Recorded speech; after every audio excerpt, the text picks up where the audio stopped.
we're starting to see anti-Semitism at a whole nother level that we haven't seen before.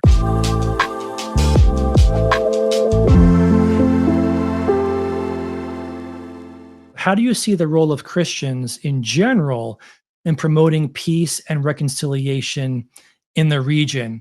Well, I think the best way to have peace is for people to come to Christ. And I think Christians have to stay focused on the gospel message.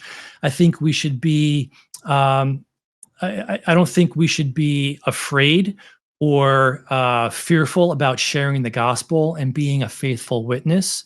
I think if we are faithful messengers, God will do the work because it is God's holy word that has the spiritual power to change lives and hearts.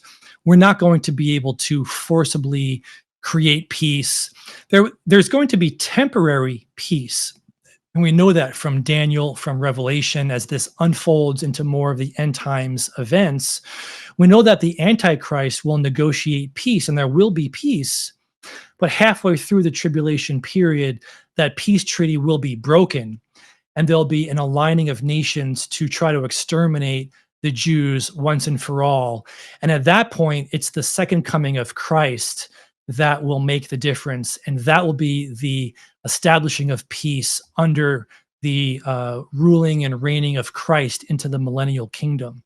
So I think to answer your question, we can have elements of temporary peace, but there's never going to be permanent peace until the return of Christ. But I think we're starting to see things falling into place geopolitically. You have Russia, you have Syria, Turkey, Egypt, Sudan, Libya, Syria, Iran, Turkey, I think I mentioned, Jordan, Lebanon, all of the countries that are named biblically. I'm thinking of Ezekiel 38, Psalm 83, Zechariah, and then Daniel, Revelation.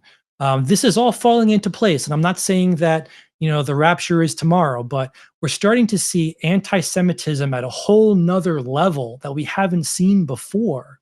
It's all through the West. It's on college campuses, all over the news. Very, very aggressive. I think Satan knows he's running out of time to try to defeat God's plan and exterminate the Jewish people.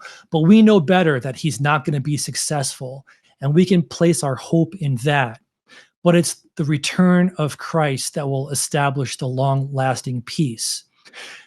God is focused on his covenant promise to the nation of Israel. He's shifting gears, I believe, in these times, refocusing attention on his people, the Jewish people, to bring them to himself.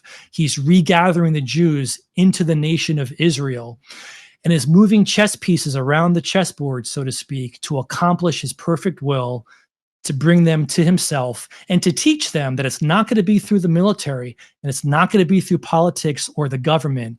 It's going to be through Christ's divine protection and salvation that makes all the difference and brings peace to usher in the millennial reign.